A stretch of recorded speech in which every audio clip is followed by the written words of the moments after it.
Hello and welcome to South of King's Landing Explosion Oaks After Show, where we break down and discuss each and every episode of House of the Dragon. My name's Dylan Blight, and joining me, Hand of the King, Ashley Hobley.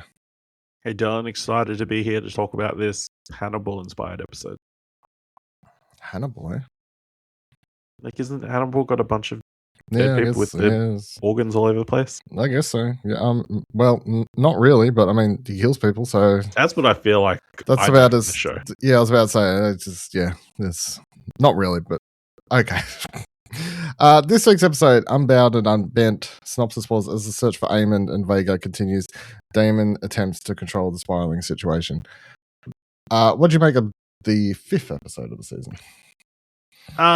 Solid episode. I don't think it's as strong as the last few. It feels like a maybe like a transition episode, like removing a few more pieces in place. We're like getting characters developed a little bit more, but it doesn't have any other punch or massive intrigue that the last few episodes have had. So it's a fine episode, but it's probably the weakest of the episodes so far. Yeah, I'd agree. It was like fine. I don't think it was a bad episode. It was perfectly fine, but didn't have felt like a little bit of like there was some interesting stuff in here, but nothing as grander as previous episodes, obviously. Yeah, lots of little small character moments and stuff, but nothing that really stood out to me. We'll be reading from W Magazine again. I've just committed to reading from them. I'm all in at this point. Yeah. They wrote, this episode's for the supporting cast. So much was made clear in the first scene, which features Roderick, Dustin, Oscar Tully, and Peter Piper. 3 characters we've had barely a dialogue of this season. It's a bit of a reminder that, there is a war going on there and they remain risking their lives out there. Rhaenyra takes a back seat as Christian Cole's storyline, which up until this point has remained fairly stagnant, reaches a peak. Fabian Frankel gets courtesy of a rousing monologue, as do Tom Glynn Kearney's Aegon and Matthew Needlam's Larry. As those who crave action may consider episode 5 a dull one, but the seeds that are planted in these 60 minutes will no doubt set up for a dramatic conclusion to the season. I don't think it's a dull one, but I would agree that there's seeds being planted to for the rest of the season, of course. This is the planting season. The planting episode, yeah. This week also provides us with more scenes in Harrenhall, which has become the unwitting host to nightly get-togethers thanks to a recent bounty Queen Rhaenyra has placed on Aemon's head. Whoever finds or brings her the one-eyed prince gets the castle for themselves. Of course, they have to get through Ali's Rivers first, who is having quite a good time scaring off all the makeshift bounty hunters. I wonder, is Ali's planning on cashing in the prince chip herself? We finally learn that the self-proclaimed witch has, in fact, made Aemon her prisoner, putting him through the same psychological rigmarole that plagued Damon last season. We know Alice has her sights set on Harrenhall, but she does technically have control of the place at this point anyway. Plus, she looks to be enjoying her new prisoner. It wouldn't be a surprise if she's keeping him all to herself. Alice has Aemon in an extremely vulnerable state, one we haven't seen him in since he was in the arms of Madame Sylvie last season. He opens up to her about Aegon, who he claims tormented him throughout their childhood. He implies that Alicent favoured Aegon throughout all of it, which Alice moves to deny. If the last episode was all about daddy issues, this one explores the maternal side. And for Alice, comforting seems to be working. The situation is less misery and more Patty Hearst. I don't know that reference. Later in this episode, more hunters come knocking and they're a bit too aggressive, even for the thus far unassailable Alice. Aemon comes to her rescue just in time and takes on the 3 attackers. Perhaps the mummy card turned Aemon on and he has a new love interest. While we've located Aemon, Vaegar's whereabouts are still unknown. Even Aemon doesn't know where she is, although Alice presumably does, and is keeping that information close to her chest. She tells Aemon that Vaegar flew away. It's unclear if this is true, as there have been sightings of the dragon burning a village on the outskirts of Windish Town.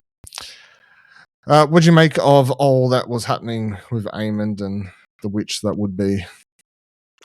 Yeah, I mean, it's interesting, I guess, she's kind of won him over. She's kind of we get a little bit of more information about her as well. It's like she heavily implies that she has had children who have died. She makes that comment about the mother loves the child who grieves them the most. and that kind of thing. And then she says, "I'm one who's grieved." So I took that to imply she's like a mother who lost her children for some reason, in some way. Obviously, we opened the episode with her being fucking Batman, like calling a bunch of bats and then disappearing into the night, scaring off a bunch of brogues.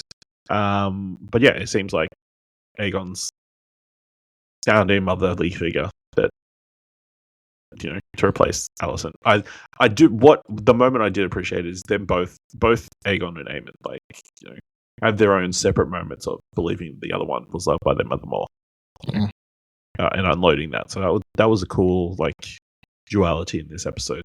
Yeah, I think we're going to just see Aemon recovering and influenced by old witchy lady.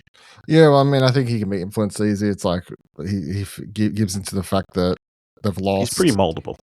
Yeah, that Rhaenyra is the queen, sort of sees her as the new person to follow or whatever. So I guess that's the direction we're going to go. Whether or not, I mean, at this stage, it doesn't seem like she has any sort of real spell or witch spell or what will hold on him, even if it just seems that she's psychologically getting the way that she wants. Yeah. Alicent, meanwhile, has her own problems to deal with, namely the baby growing in her daughter's stomach. She manages to secure one last favour from Grandmaster Orwell, who delivers Westerosi's version of Plan B to their chamber. Unsurprisingly, Helena refuses to drink it. Helena's pregnancy seems to have also rekindled her ESP, which we haven't seen much of lately. She informs Alicent that Aemon is still at Harrenhal, though Alicent insists her son has since left the castle. I have seen him, Helena says. He burns, but without fire. All the more reason to end this pregnancy in Alicent's eyes, lest Rhaenyra use the baby as a shield against a possible Aemon uprising. Fia Sabin has been critically underused throughout the series, but she is one of those side characters who gets a moment this week as she heartbreakingly insists on keeping their unborn child. Unfortunately for Helena and Alicent, Mysaria is onto them. She hears of Orwell's delivery and goes to visit the prisoner's chamber to look into the situation herself. Alicent takes the blame and drinks the moon tea.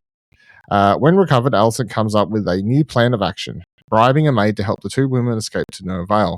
Once again, there is the White Worm, who has finally realized that it is Helena, not Alicent, who is pregnant.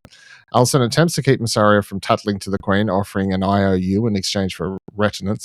If you say nothing, no harm is done, Alicent suggests. You earn yourself favour with the Hightowers if a time should come when you have need of it. It's enough to convince Mysaria, at least for now, to stay quiet. That night, before bed, Helena finds what seems to be one last final solace, a hidden passage from their room. But when Alicent and Helena enter, they find a corridor blocked and the other doors closed behind them. They are trapped and no one knows of their whereabouts. Yeah, what's going on there? Well, I think it's pretty much established that the cat ran off in another direction, so I assume they've got some other way to go to get out. Even though they're going to be left in the dark, I think is, because she dropped the lantern or whatever. Yeah, fun machinations. Like, this is the first time we see Mysaria kind of work or not be fully committed to Rhaenyra. And, we've seen glimpses of her, like, kind of being pushed to the side a little bit with the rest of the council kind of being formed. She's not the sole focus of Rhaenyra's attention now. So, whether she starts to start playing for herself, or Alicent kind of leans her into thinking for herself. Yeah, I guess Alicent is just doing what she thinks is best, but I mean, Rhaenyra has been treating him pretty good so far. When she just tell her, listen, in the scheme of things, yeah, she's pregnant, we'll wait till the baby's born to see what happens. Play it out, because the rate of things are going, Rhaenyra might not be there. No. In 9 months' time, Yeah, what do you think is going to happen with the baby then? And Helena? I don't know. I feel like they're going to get out and they'll be on the run. And again, this will be, because they'll be on the run, they'll be under Rhaenyra's fury. Another escape. Or they'll be blamed for the things that are happening with the Gold Cloaks and that kind of stuff. They're the ones ordering it. Oh, I don't think they can be, because although we'll get to that in a second, it seems pretty obvious who's behind that. I don't think that's... No, I think they say it, but they could also be like, oh, they're from the same family, so they must be working together. It'd be Those kind of sort of. shenanigans. It'd be sort of. Imagine if they just get stuck in that wall for a week before they're found or some shit. Yeah. Maybe. I mean, if there's a way to get out, the cap can fit. Doesn't mean they can all fit. That would. I mean, Helena would be a great character to have in that situation because she'd be fucking having visions or whispers of where to go and like talking through the walls of the castle or something like that. Yeah. Or maybe an episode where it's them walking through the castle and they're just peeking around to different conversations throughout it. That's the whole episode, yeah. Yeah, if this was a different show, that would be cool. Yeah. Meanwhile, Helena's family isn't the only one that is growing, so too is Rhaenyra's chosen one. Her small council, which just added Sabitha Frey to its ranks. Jacaerys promised Harrenhal to the Freys after they gave the Winterwolves passage to cross the Twins. Seemingly an uneven trade, but no matter, Rhaenyra is not willing to honour it, as she reminds Lady Frey Jace is dead, and his promises were buried with him. Instead, the lady will get a seat on the small council, where she gets caught up in all the gossip from Lord Manderley. If this were 2026, the Master of Coin would have surely have a charting podcast on the goings-on in King's Landing. Perhaps it is this drama that's keeping Rhaenyra from greeting her new heir, Joffrey, who has just returned from the heir. More likely, though, is guilt is putting Rhaenyra's reunion with her now oldest son. The Queen has already lost 2 children in this war, and Joffrey's return places him in the eye of the storm. Maybe Rhaenyra is reluctant to see another son become vulnerable to the battle, so she's avoiding it altogether. Do we agree?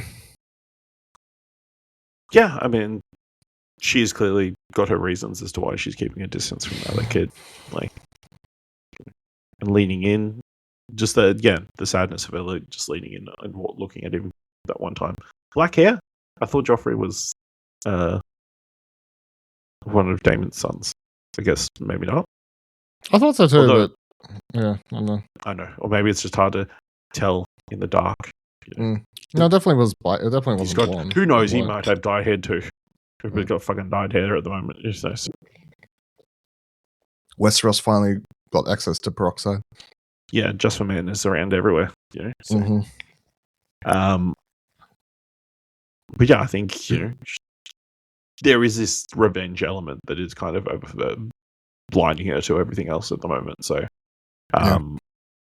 sending everybody off, or the 2 dragon riders off to chase after Vaegar, and being more focused on that than what's going on in the city and that kind of stuff. So hopefully this is a phase she gets over very quickly, because there are bigger issues closer to home.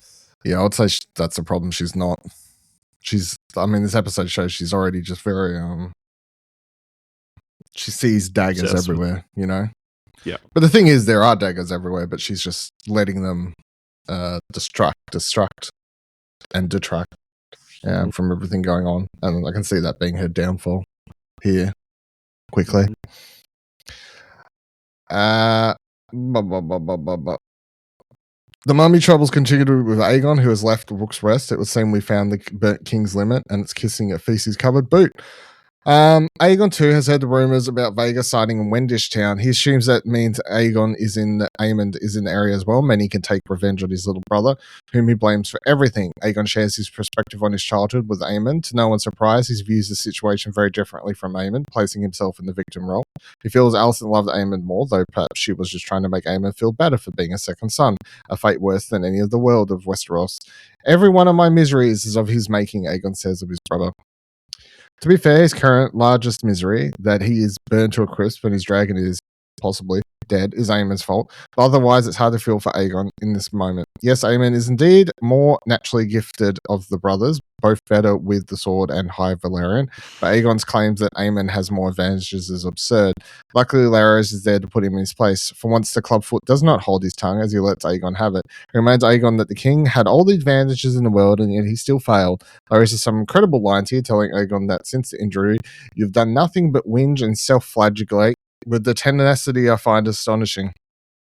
Larys ends the speech with the biting, I will tell you the truth. You're a terrible king, but worse than that, you're a terrible man.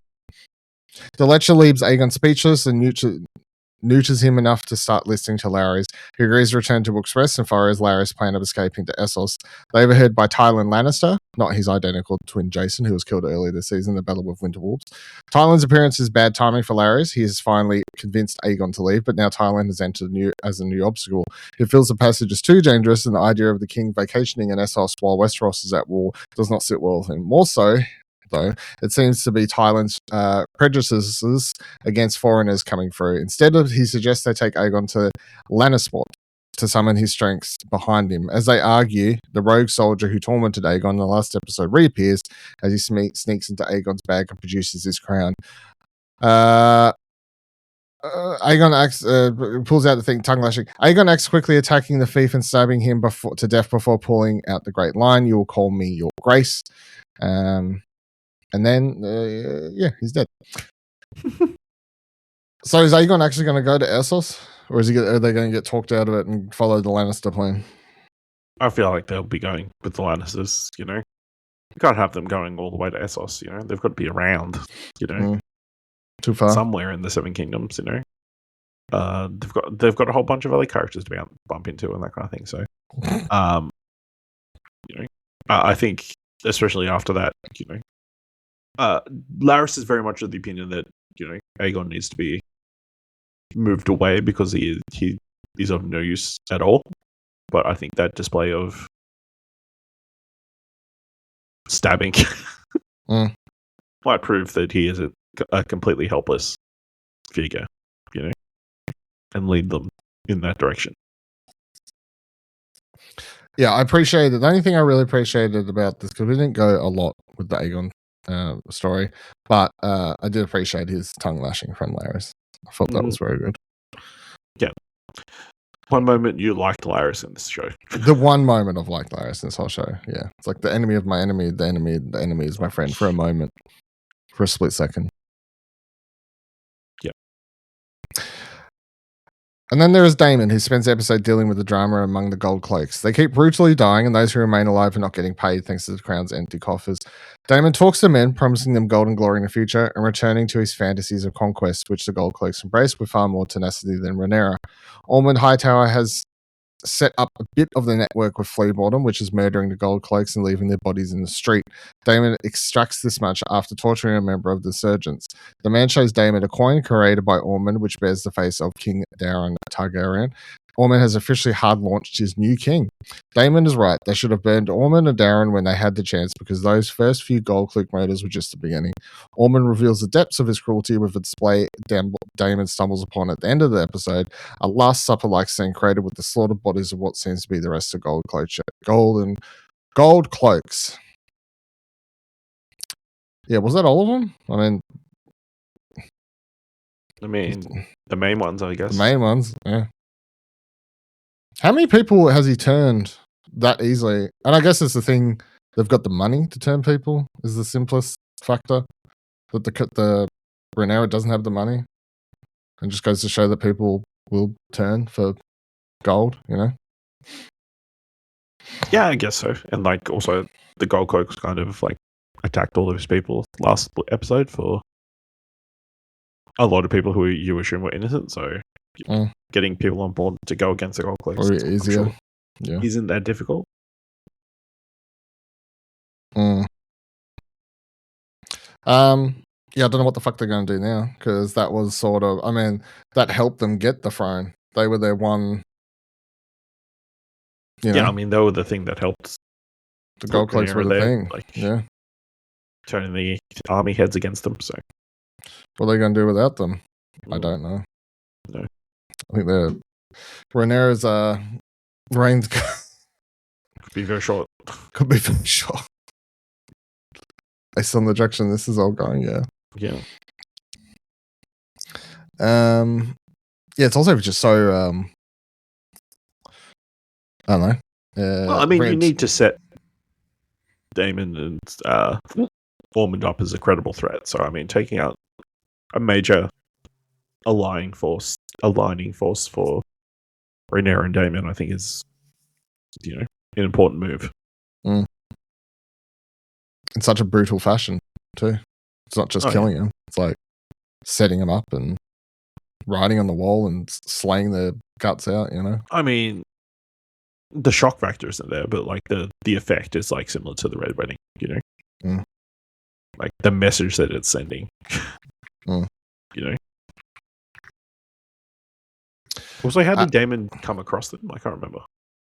I guess they were meeting for them. at the same. Like he was just and he was just yelling out one of the main guy's name, right? Yeah. I think, and then he's just wandering down because there was no one there. That's why he draws his sword, like assuming that something weird's going on. The worst has happened. Yeah. The worst has happened. Yeah, that's how I took it anyway. The focus on second-tier characters is rounded out by Gwaine Hightower and Christian Cole, who continue their journey together. We learn more about Gwaine's relationship with his cousin Ormond, whom he clearly has no love for, and now we've gotten to know Ormond a bit better. It's hard not to see why. The anticipation of seeing these two cousins interact continues to build, but the reunion will be delayed once again because Christian, Gwaine, and their men fall into a trap set by the wonderkind Oscar Tully and the Rivermen. They're forced to abandon their horses and continue their trek on foot, a situation which the long-pampered Gwaine clearly struggles with. When they come across a burned bridge, another gift from the bright young Tully, the Hightower Lord suggests giving up on and heading to Tumbleton, happy with the knowledge that he and Christian tried their best. Christian, though, did not grow up in a world of participation trophies and isn't satisfied. Episode 5 concludes with some more insight into Christian's psyche as he explains to Gwaine that he's spent his life in service of others and now he wants the agency to choose his path. It just so happens that the path he walks is one of almost certain death. I am the realm's greatest warrior, he says, and I will die as such. So Christian gathers his downtrodden troops and gives them an inspiring speech. One which does not reach the ears of Gwaine. He does not share Christian's death wish and sulks away to live another day. Yeah, I mean, Christian's dying this season. Surely. You know, this is how that's going to end. You would assume that this is, you know, he definitely has a bit of a death wish. You know, it seems very apparent, especially after last season. I think when Aegon got burnt by Aemon, I think from that moment on, he's like, you know, whatever happens. We're in a world with dragons. We're all fucked. It doesn't, you know, what will be will be. You know, there's an element of like, yeah, he's been, as he says, he's been screwed around by all the nobles and that kind of used as a tool in one way or another, and you know, only his death will be of his own choosing, I guess, is his line of thinking at the moment. So, you know, but to bring all these people with him, I think is very fucked up. Yeah, I'm fine. I also did find the kind of shellfish person we've seen him to be, so it's not surprising. Yeah, like obviously, I hate Christian Cole.